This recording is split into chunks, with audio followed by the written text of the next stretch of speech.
Alright everybody, my name is Aiden Holly, and tonight I will be talking about sushi and sushi's rising popularity in the United States. First thing I want to talk about is history, because I feel like it is important to get the basic understanding of sushi and where it came from and its first form. Let's get into it.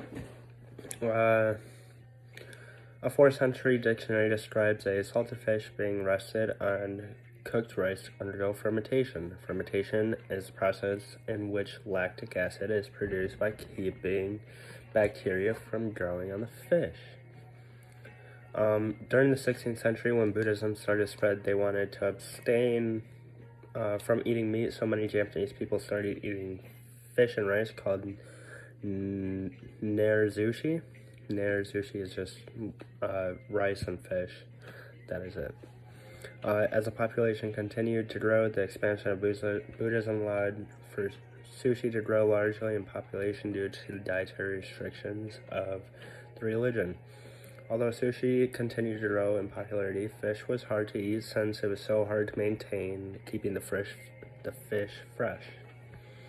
During the 1700s, the capital of Japan introduced a fermentation process where they created a box and you put the rice, the vinegar, and the fish in, and then you let the fish sit to fermentate, and after 2 hours they would cut it up and it would taste amazing, and everybody loved it.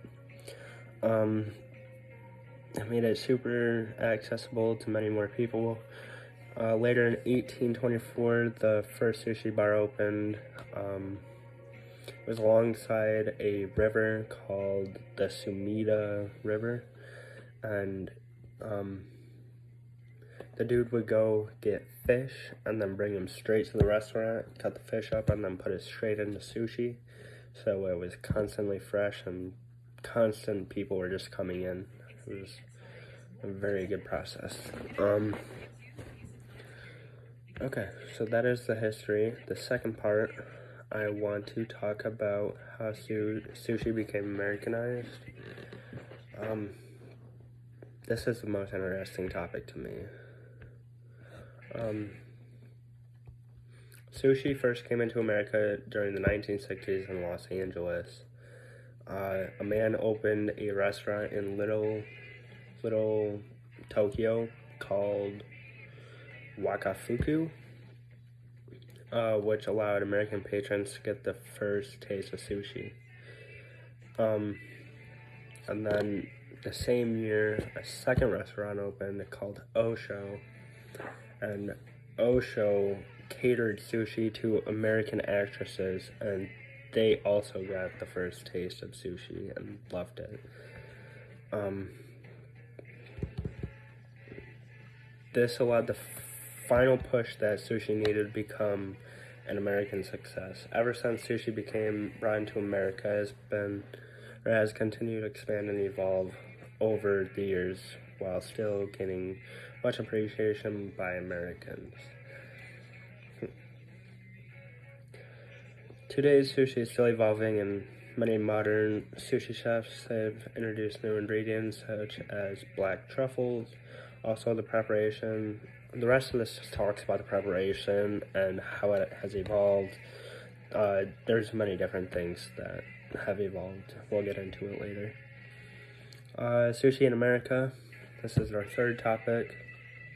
It is estimated that there are 4,000 partially new restaurants that sell fresh sushi in the United States today. It says these restaurants are fairly new, seeing as how sushi did not gain popularity in America until the late 1900s. Surprisingly, Atlanta, Georgia is said to consume the most sushi out of anywhere in America, which is very surprising to me. I could not believe that. Around $2 billion is spent annually just on sushi in America alone. Looking at it in a global perspective, Brazil sells the most amount of sushi, other than Japan. But Brazil can be attributed to the fact that they have the highest population of Japanese people outside of Japan. I did not know that. That was kind of surprising to me. Overall, the large increase of popularity, about 50 years.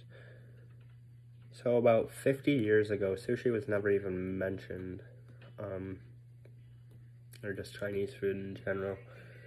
50 years ago, there was the war, and American people thought of Japanese people as a threat or an enemy, so they didn't want anything to do with sushi, foods, the culture, the people. They didn't want nothing to do.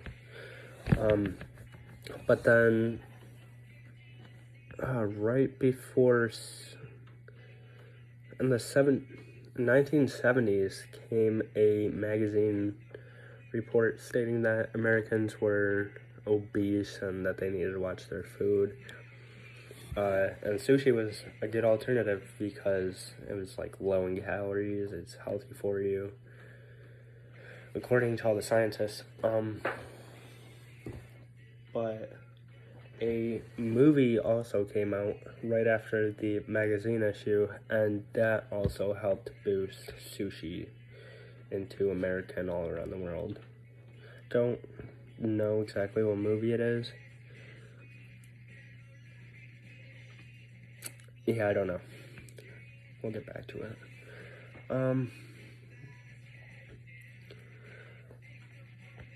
The fourth part of this presentation, I want to talk about how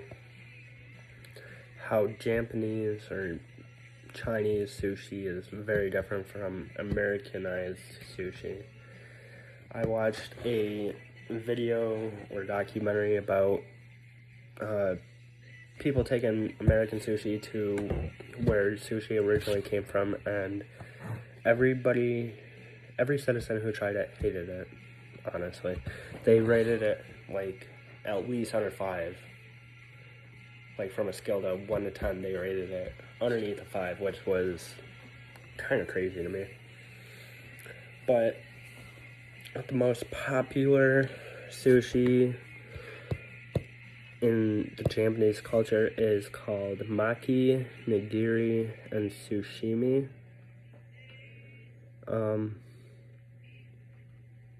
Let's see. Maki sushi is very simple. It's the vinegar, the rice, the fish, wrapped in seaweed. That's all it is.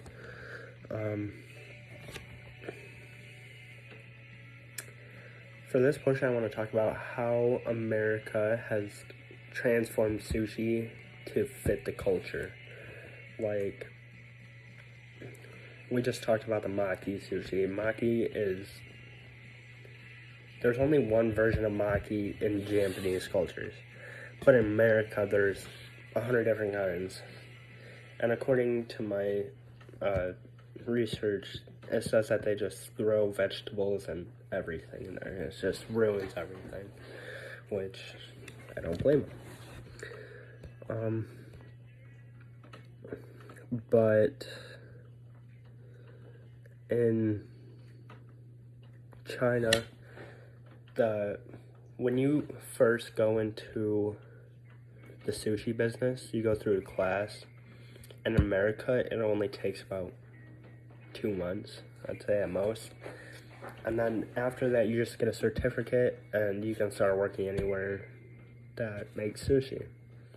But in China, it's much more serious. You gotta go through like a 3-year thing, super hard to get into, and I don't know, people dedicate their lives, which is eye-opening because they take it so much more seriously, and we just don't. We just cram a bunch of stuff into whatever we can, honestly. In conclusion, sushi has evolved all around the world. Let me give the good conclusion.